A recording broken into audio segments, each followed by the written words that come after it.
Welcome back once again to the WCS America Season 1 Finals. Crank versus Snute. Game number 2 about to be underway. Crank looking a little bit stressed there, Kevin. He was just talking in the game lobby. He said, "This is my first major tournament. I don't understand the feelings in my body." Did he say He's that? a little bit nervous, yeah. Oh. We saw him before the break looking at his hands. Maybe his hands were shaking a little bit as we were jumping into Neo He Planet played S. a couple of MLGs. I'm very surprised he said that. Perhaps because this feels like such a small play field that the chance of going extremely deep is a lot bigger than on a tournament like an MLG Open. This is certainly a big stage for him. I mean, as we talked about, this is essentially his path to like a a $13,000 payday. Yeah, at least, maybe even more if I mean, either of these two guys, if they make it to Korea, they definitely have the opportunity to win a couple of best of threes there as well. Even though it depends a lot on who you face in the first round. If it's There's a couple of those big guns, man. if it's innovation, I think he's got a really good chance to advance. Soki, SOS, Roro. Golly, there's the guys coming out of the Korean WCS tournament. It's like They're pretty good. under no circumstance would I ever want to play against one of those guys. I would actually love it. Well, I would love it for all the 8 minutes that it took for the game to end. Most likely something like that. But anyways, why don't you go ahead and introduce our players for the second game in this best of 5? Gladly, Kev, as we are on Neo Planet S, and down in the bottom left-hand corner of our screen, that Protoss player we were just talking about is Axiom Crank. Dun dun dun.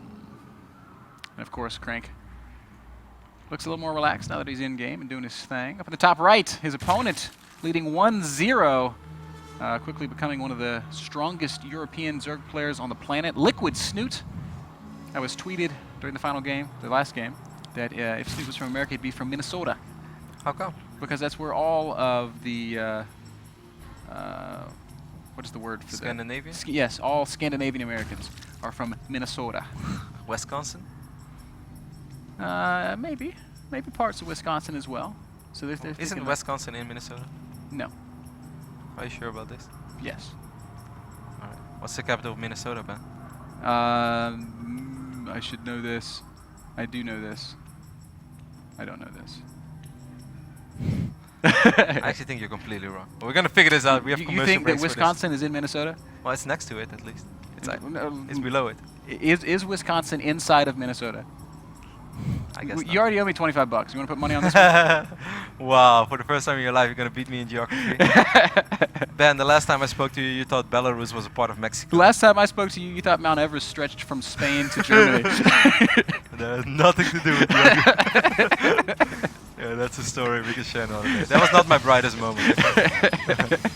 We got a gateway opening over here though by Crank, so Crank is gonna switch it up a little bit. And if you guys wonder like, why is this harder to play against for the Zerg? It's just because there are so many different follow-ups. This can still go into a 1-gate Stargate. This can still go into a 3-gate with a Mothership Core pressure. This can also just be a straight-out 6-gate. This can go into a very strong 2-base all-in with quick Colossus or whatsoever. There are just so many different things that Zerg really has to worry for. Well, if you play against a Forge Fast Expand, you know that you are fine into a certain phase in the game. Then you can always make some units, and those were units that Snute made, by the way, guys, in the previous game. It's not even that Snute played a ridiculously greedy game. He made those 6 safety roaches, and after that he made 10 more roaches before the hive really was out, and he stalled that turret a little bit longer from Crank. Snute didn't play all that greedy. He just played correctly against the Forge Fast Expand. Exactly. And against the Gateway Expands, I don't think Zergs have it completely figured out yet, because there are so many options, or maybe it's just that there are so many options that there is no completely figuring it out, which is probably means that it's a strategy that's worth more investigation, from the get-go. We do see that the Protoss player is scouting across the map, and this is another one of the great advantages of the Gateway Open. You get that Mothership Core out, you're able to take some map control, you're able to see what your opponent is up to. You force out a lot of units early on. Now the only thing that's kind of annoying about forcing units out early on is that it also is a little bit harder for you to go up to 3 bases, because you did force out those units early on. If you don't actually kill them, they are going to be out on the map. As you can see right now, Snute producing 14 links, so those 14 links could potentially slow Crank down a little bit in going up to 3 bases, but of course it does slow Snute's economy down quite a bit as well. Even more links in production. Man, Snute's going all out on the links. Yep, and I think this is a pretty correct response from Snute. When you see the Gateway opening, you need to get these speed links out because you have to keep pylons off the map. Oh, did he see that pylon though? That's my biggest question. He hasn't seen it yet. But he does have enough links, so even if there would be a triple zealot warp him, of course you shouldn't forget that there has been no forge in this game.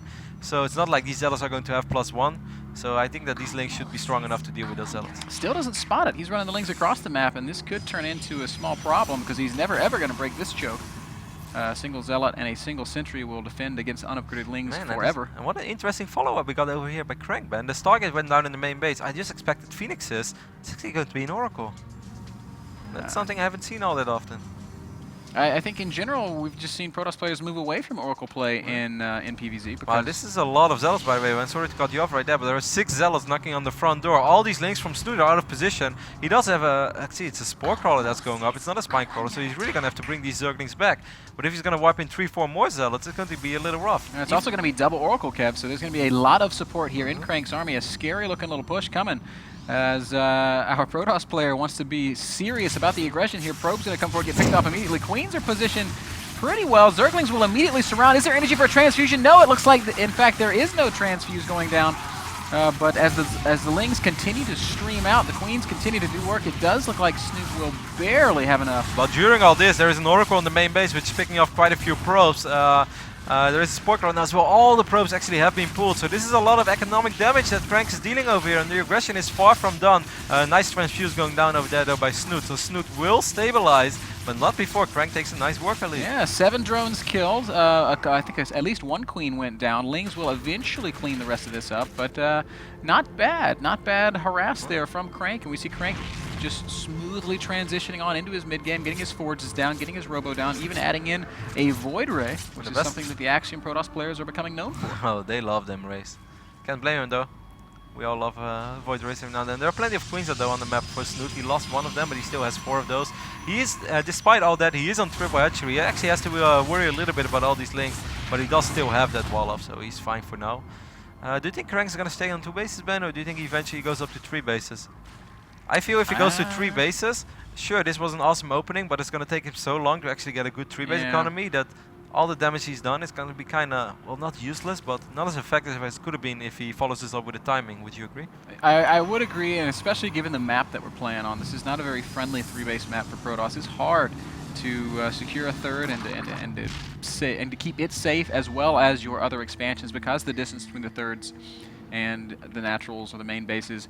And we do see the robotics bay going down, so it wouldn't surprise me all that much to see some kind of weird 2-base Colossus push with Stargate support. It's pretty quick. This is 10 minutes and 30 seconds. It didn't go down immediately while we see Revelation being That's casted interesting. as well. I guess he's just going to try to gauge the amount of droning that gets done. I mean, this is not bad. And this also gives Snute like something to worry about. It's like, hey, why do you want to see so badly what's going on? Do you follow this up with the timing, or do you want to have the right units out? Or why is this? Why wouldn't you save that energy? Now, it's very hard to still harass with these oracles. We see Revelation going down in the main base as well. So Crank is absolutely aware of everything that's going on by having right Revelation on the hatcheries, he's able to see every unit that hatches. So he can see, oh, you're droning, or oh, you're making roaches, or oh, here comes some mutas. So this is actually a pretty cool scouting tool, as Fuser might say. It's the map hack. Yep, our friend from Finland, good old Fuser. He says it's one of the most underused spells in the game, and that in the future of StarCraft 2 we're going to see much more of Revelation. Spire is going down though, Ben. It could just be for Corruptors, but I wouldn't be surprised if Crank is going to play this passive, if he's just going to sit back, that Snute is just going to produce an insane amount of Mutalisk, but he might not actually have the time to do so. We will see that 3rd base coming up for Crank, but Hive going down. So I would be very surprised if this is going to be Mutalisk. he still has a ton of gas save, man. He could just, literally, if at any point he just stops spending, he'll be able to make 10, 12 mutas. It's not sure if that's going to be scary enough though against the 3-base Protoss. You're going to need more than just that to... Certainly not with Stargate already down. Exactly. And you literally need to make like nasty amounts of Mutalisk. Or Linak, for that matter. Second Stargate is going down, so Crank is a little bit worried about it. He's like, hey man, I'm perhaps calling you a bluff. If you want to do this, if you want to bank up a lot of money and then go into a big Muta switch, I am ready for you.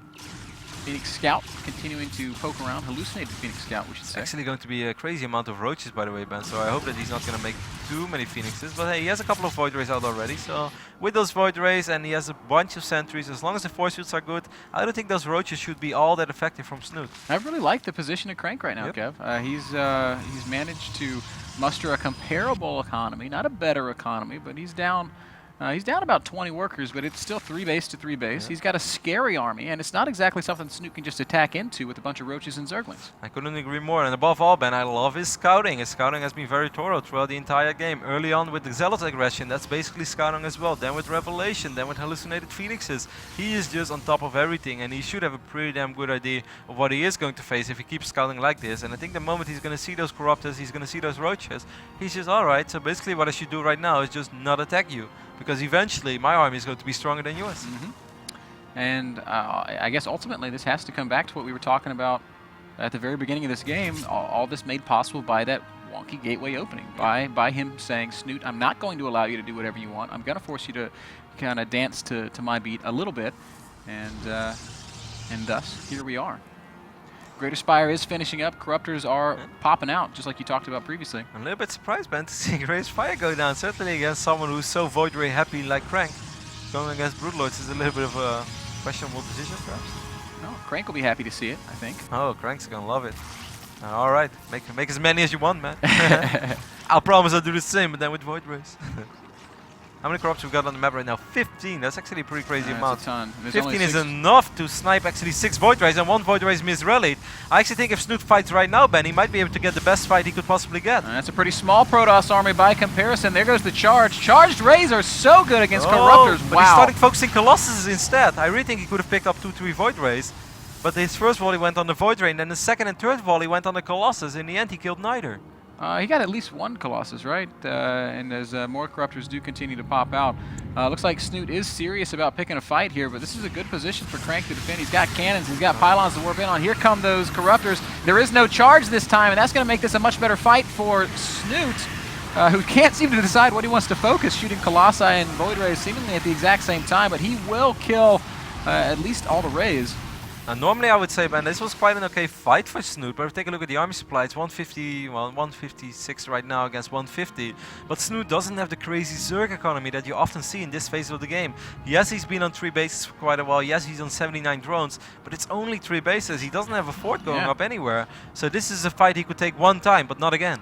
Yep, there is no 4th base. There is no 7th and 8th gas, which is the critical, key to the 4-base Zerg economy. How many queens do we have on the map right now? We have 5 queens, so we do have a couple of transfusions potentially going down. I really like those cannons, by the way, for Crank. If I were him, I would just make the Great Wall of America cannons. Great Wall of America. I like it. I like it. Another fight starting to unfold here as Corruptors once more come forward, this time attacking into charged Void Rays.